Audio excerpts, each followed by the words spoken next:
오늘 발표하게 될 주제는 건설 현장 안전난간 선행공법의 적용 방안입니다. 발표 순서는 배경 및 목적, 비계 안전난간 실태 및 추락 사망 사례, 해외 안전난간 선행공법 사례, 수평 안전난간대 개발, 안전난간 선행공법 활성화 방안 및 향후 계획입니다. 먼저 배경 및 목적입니다. 2020년 사고성 사망자의 현황을 살펴보면 전산업 기준으로 882명이며 건설업에서 51.9%를 점유하고 있습니다. 건설업의 경우에는 추락에서 51.5%가 발생하였고 그중 비계 및 작업발판에서 21.6%를 차지하였습니다. 그간 정부의 다양한 산재 사망사고 예방 정책 추진으로 외부 비계는 아래 사진과 같이 강간 비계에서 시스템 비계로 변화하고 있습니다. 시스템 비계 점유율은 2016년 16.7%에서 2020년에는 34.4%로 약 2배 증가하였습니다. 안전시설 설치 상태는 크게 개선되었지만 현행 안전난간 설치 방법으로는 비계 설치 해체 시 추락 위험이 있습니다.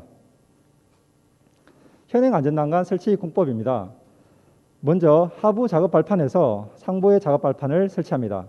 그리고 난 다음에 가설 계단을 통해서 상부로 이동하고 난 다음에 안전난간을 설치합니다. 그래서 안전난간을 설치하기 전까지는 항상 추락 위험이 있습니다. 2020년 기준으로 보면 시스템 비계에 안전난간을 설치하지 않거나 미흡한 상태로 7명이 사망하였습니다. 따라서 강간 비계와 시스템 비계의 추락재 예방을 위해서는 안전난간을 선제적으로 설치할 수 있는 안전난간 선행공법의 도입이 필요합니다. 최근 3년간 2016년도부터 2018년까지 강간 비계 및 시스템 비계의 추락 사망 현황입니다. 최근 3년간 총 1,312명 중에 추락에서 59.7%가 발생되었고 비계 관련해서 17.6%가 발생하였습니다. 강간 비계와 시스템 비계의 추락 사망자는 총 99명이며 비계 및 설치 해체 작업에서 27.3%가 발생하였습니다. 추락의 주요 원인을 살펴보면 안전난간의 원인으로 약 70% 발생하였고 작업 발판에서 20%, 가설 통로에서 7%, 안전대에서 3%가 발생하였습니다. 안전난간 미설치에서는 총 55건이 발생하였고 그 중에 강간비계에서 52건이 발생하였습니다. 그 중에서 약 10건이 작업 발판 내측에 안전난간을 미설치한 사례였습니다. 그래서 구조물과 비계 사이가 간격이 넓은 경우에는 안전난간을 반드시 설치해야 될 것으로 생각이 됩니다. 다음은 비계 안전난간 실태 및 추락 사망 사례입니다. 좌측 상단의 그림과 같이 사진과 같이 강간 비계 설치 해체의 모습을 살펴보면 상부의 1번, 2번 작업자는 항상 추락 위험이 있습니다. 비계를 설치하거나 안전난간을 설치할 때 단부 쪽으로 추락할 위험이 있습니다. 그리고 우측 상단의 그림과 같이 강간 비계를 해체할 때도 1번 근로자는 안전난간을 해체한 상태에서는 단부 쪽으로 항상 추락 위험이 있습니다. 아래 사진에서와 같이 시스템 비계 설치 해체 시에도 1번, 2번 근로자는 시스템 비계를 설치할 때 단부로 추락할 위험이 있고 우측 하단의 사진과 같이 시스템 비계를 해체하는 경우에도 난간을 먼저 해체하기 때문에 항상 추락 위험이 있습니다. 현행 대책으로는 시스템 비계 부재 또는 수평 구멍줄을 설치한 후에 안전대를 부착하도록 되어 있지만 현실적으로 적용이 곤란하거나 안전대 착용 시에도 추락 시 부상 위험이 있습니다. 시스템 비계 추락 사망 사례입니다. 군포시 소재의 근생시설 현장에서 코너부에 안전난간을 미설치한 구간에서 추락하는 사례가 발생하였고 용인시 소재의 공동주택 현장에서는 안전난간의 설치가 불량해서 포켓에서 제대로 설치되지 않아서 난간으로 추락한 사례가 있었습니다. 다음은 평택시 소재의 부대시설 공사 현장입니다. 시스템 비계를 제대로 설치하지 않았고 구조물 공사 시에 쪼그려서 작업하다가 작업발판 단부에 상부 난간대와 작업발판 사이에 중간 난간대를 미설치한 상태로 작업 중에 단부로 추락한 사례가 있었습니다. 다음은 시흥시 소재의 초등학교 현장에서 4척의 안전난간을 설치하지 않아서 구조물과 비계 사이의 계고부 사이로 추락하는 사례가 있었습니다. 계고부의 폭은 최소 47cm에서 최대 82cm 정도였습니다. 그래서 구조물과 비계 사이의 간격이 넓은 경우에는 30cm 이상 되는 경우에는 반드시 안전난간을 설치해야 될 것으로 판단됩니다. 다음은 이동식 비계 추락 사망 사례입니다. 수원시 소재 옥상 도장공사 현장에서 작업 발판 단부에 안전난간을 설치하지 않아서 단부 쪽으로 추락한 사례가 발생하였고, 당신시 소재 창고 신축 현장에서 주틀 사다리로 하강 중에 추락하는 사례가 있었습니다. 이러한 추락재해를 예방 근원적인 안전대책으로는 안전난간 선행공법이 적용이 필요합니다. 안전난간 선행공법은 하부 발판에서 상부 안전난간을 먼저 설치를 합니다. 그 다음에 상부 작업 발판을 설치하고 가설 계단을 통해서 상부 작업 발판으로 이동하기 때문에 항상 안전난간이 설치된 상태로 작업이 가능합니다. 다만 여기서 안전난간과 작업 발판 설치는 순서는 바꾸어도 상관은 없습니다.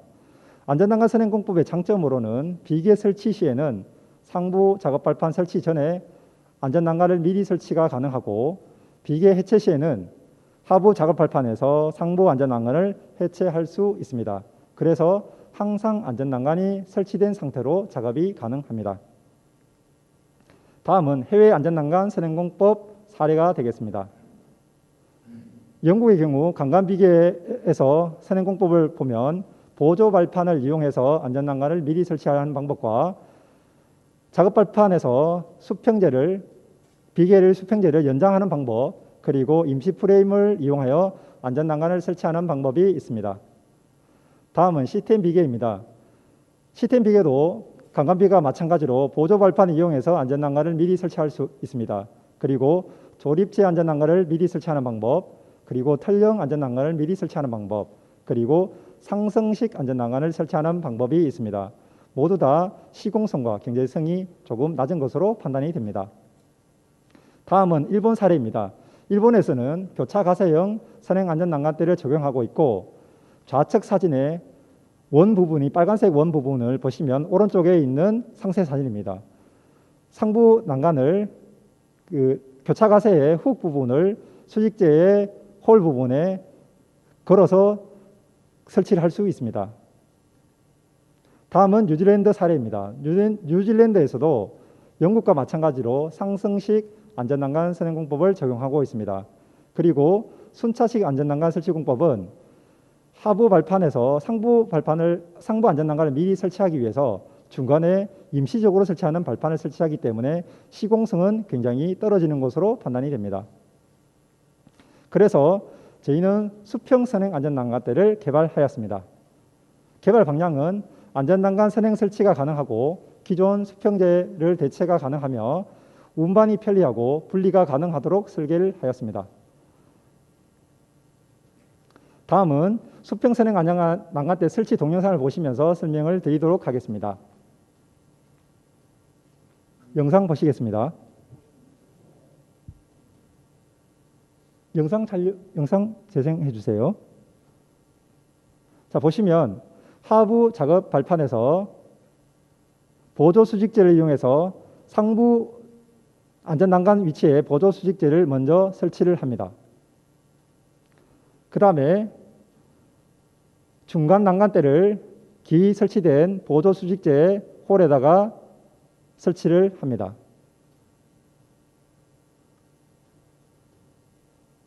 세 번째 단계는 상부 난간대를 기 설치된 보조 수직재의 상부에다가 설치를 합니다.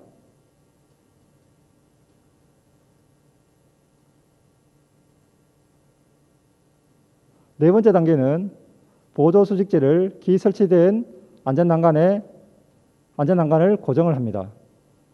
두 개를 고정을 하고 수직재에 다시 설치를 합니다.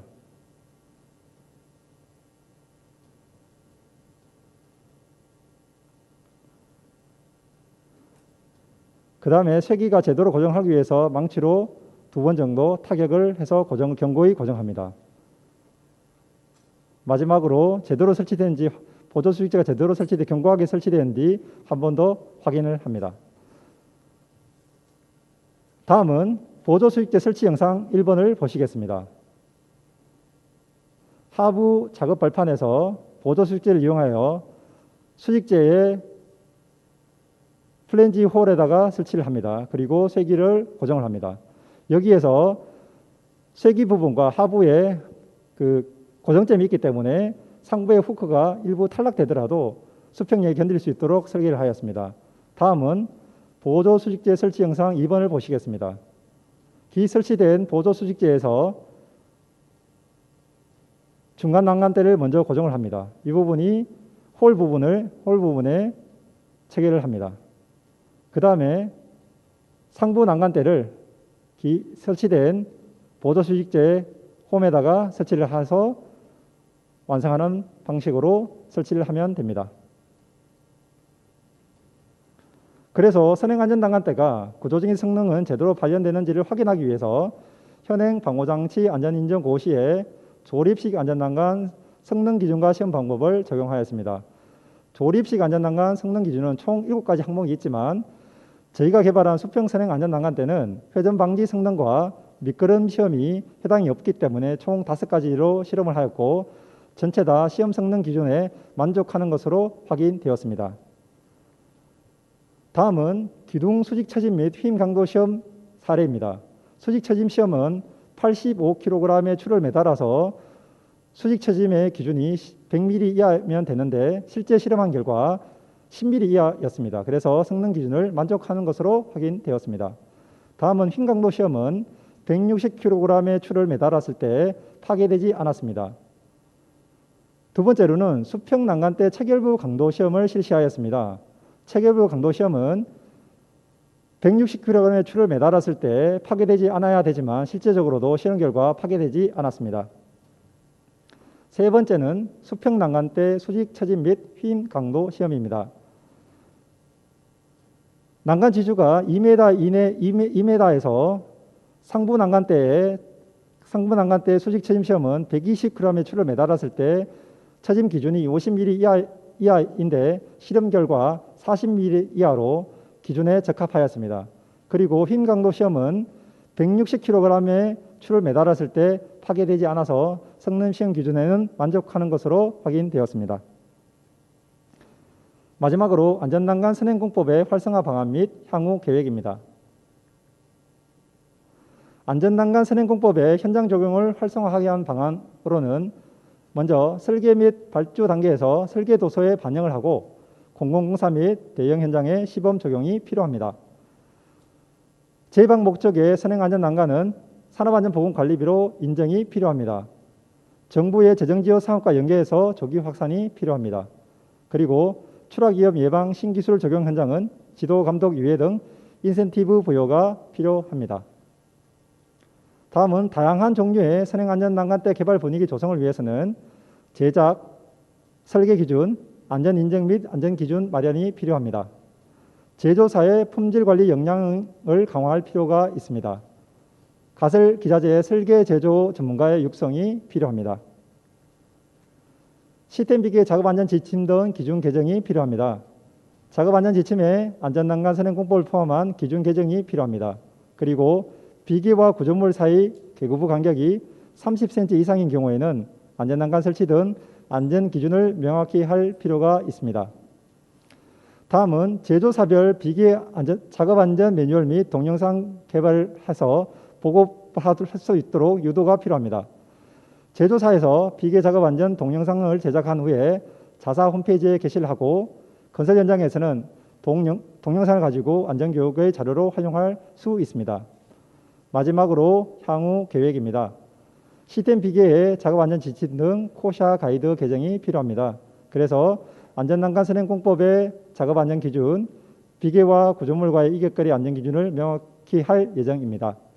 그리고 이동식 비계에서도 안전난간 선행공법을 적용할 수 있도록 연구를 추진할 계획입니다. 이상으로 발표를 마치겠습니다. 경청해 주셔서 감사합니다.